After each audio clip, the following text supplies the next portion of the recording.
Afinal de contas, psicólogos podem ter uma religião ou não? Vamos conversar um pouquinho sobre isso? Olá pessoal, eu sou a psicóloga Deise Lima e esse é o canal Descomplicando a Psicologia. Sejam muito bem-vindos por aqui. E eu resolvi gravar esse vídeo porque esse canal tem o objetivo de descomplicar a psicologia para nós psicólogos, estudantes de psicologia e para vocês que também buscam um serviço de um profissional da psicologia. E na verdade, eu resolvi gravar esse vídeo porque esse tema já me incomodou bastante. Já tive minhas inseguranças, minhas preocupações, até em relação a, por exemplo, esses dias eu fui em Aparecida do Norte, eu sou católica, e eu, enfim, tive uma intenção lá que eu fui realizar. E eu fiquei na dúvida, será que eu posso postar sobre isso no meu Instagram ou até aqui no YouTube? Ou será que isso vai de alguma maneira me desmoralizar profissionalmente, levando em conta que nem todo mundo tem a mesma religião que eu, ou concorda, né, de alguma maneira com a minha religião. E aí eu fui dar uma lida, fui assimilar o porquê que eu fiquei incomodada com isso e resolvi gravar esse vídeo. Gente, vamos lá! Primeira coisa, não é à toa que essa preocupação apareceu, porque eu sei o quanto tem algumas pessoas que acabam misturando as coisas e de fato complicam para nós psicólogos que nos preocupamos com a nossa ética, com a nossa moral e com o desenvolvimento da psicologia. Eu não sou menos psicóloga ou mais psicóloga, melhor ou pior, por ter uma religião ou não.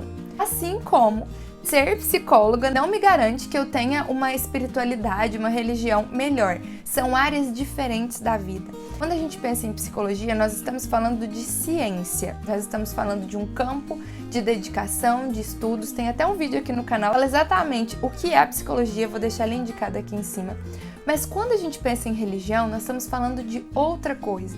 Então, de fato, não tem lugar nenhum do Conselho Federal de Psicologia, nas resoluções e tudo mais, proibindo que nós, psicólogos, tenhamos a nossa religião. Muito pelo contrário, não tem nada a ver com isso e nós temos direito a ter a nossa religiosidade e decidir o que a gente quer fazer com isso, se a gente quer torná-la pública ou não. O que não pode?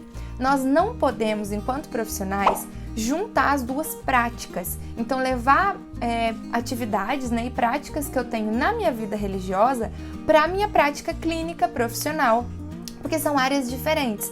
A psicologia e a religião até conversam em alguns momentos filosóficos, teológicos, então tem algumas questões que a gente pode refletir sobre, mas jamais como prática clínica. Então, se você conheceu alguém ou, enfim, teve essa dúvida aí, de algum profissional que trabalha usando questões religiosas, por exemplo, no final da sessão eu vou te indicar que você vá fazer uma oração, alguma coisa. Não, isso não tem nada a ver com a ciência psicológica, certo? Isso não pode, mas não significa que eu não posso, enquanto Deise, pessoa, independente de ser psicóloga ou não, ter a minha religião, certo? Então vou até deixar aqui agora um trecho para vocês do que eu fui fazer em Aparecida do Norte, enquanto Deise, compartilhando um pouquinho com vocês sobre isso. Por quê? Porque durante o momento que eu fui realizar, né, isso, eu fiz uma promessa, eu fui cumprir uma promessa, subindo de joelhos a passarela que tem lá. Quem não conhece ou quem não é católico, é uma passarela que tem aproximadamente 400 metros e é muito comum algumas atividades como essas acontecerem em qualquer dia da semana. É um santuário gigantesco, tem um conhecimento nacional e então em um determinado momento da pandemia eu resolvi fazer uma promessa.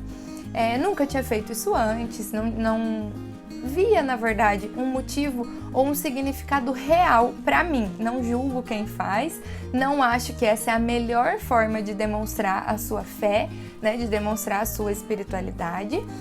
Foi uma questão muito íntima, muito minha, mas que foi uma experiência rica que eu gostaria de compartilhar aqui com vocês. Por quê? Existe também uma diferença muito grande entre espiritualidade e religião. Não sei se vocês já pararam para pensar nisso, mas tem muitas pessoas que têm religião, frequentam, tem toda a doutrina seguida certinha, mas não tem espiritualidade. Assim como tem pessoas que têm a sua espiritualidade ali desenvolvida, mas não tem religião nenhuma. Então nós estamos falando de outros conceitos que vão muito fora e muito distintos da psicologia. O significado de espiritualidade, vou deixar aqui na tela para vocês lerem comigo, é compreendido pela propensão humana de buscar um significado para a vida por meio de conceitos que transcendem o tangível, ou seja, que não são tocáveis, não são físicos. Então é algo que você acredita que faz sentido para você. A religião, a gente já está falando de uma doutrina, a gente está falando de uma instituição que tem ali suas regras, tem seus conceitos, seus rituais, em que temos várias religiões diferentes. Então nós estamos falando quase de um lugar, de uma instituição que você vai lá para ter a sua espiritualidade. Então é muito diferente uma coisa da outra. E falando de mim, né, assim, eu tenho aí a minha espiritualidade desde muito pequenininha. Meus pais me levaram sempre à igreja, sempre frequentei, me desenvolvi muito, inclusive, em experiências religiosas. Então, encontro um sentido. Para mim tem algum sentido. Eu tenho fé, que significa acreditar em algo, né? Eu acredito em algo. Então, isso não determina absolutamente nenhuma das minhas decisões em prática clínica. Por quê?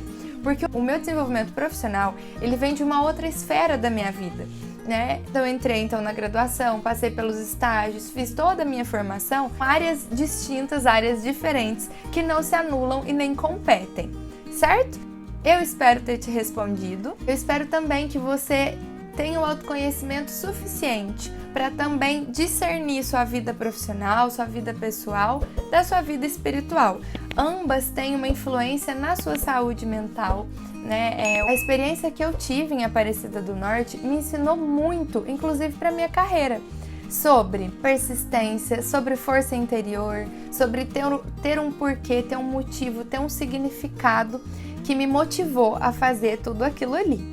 Certo? Eu espero que esse vídeo tenha te feito pensar pelo menos um pouquinho sobre isso e esclarecido alguns pontos. Me conta nos comentários o que você achou sobre isso, se você já teve alguma dúvida sobre isso. E se vocês quiserem, eu gravo um próximo vídeo sobre isso, tá bom? Eu te vejo no próximo vídeo. Um beijo, tchau!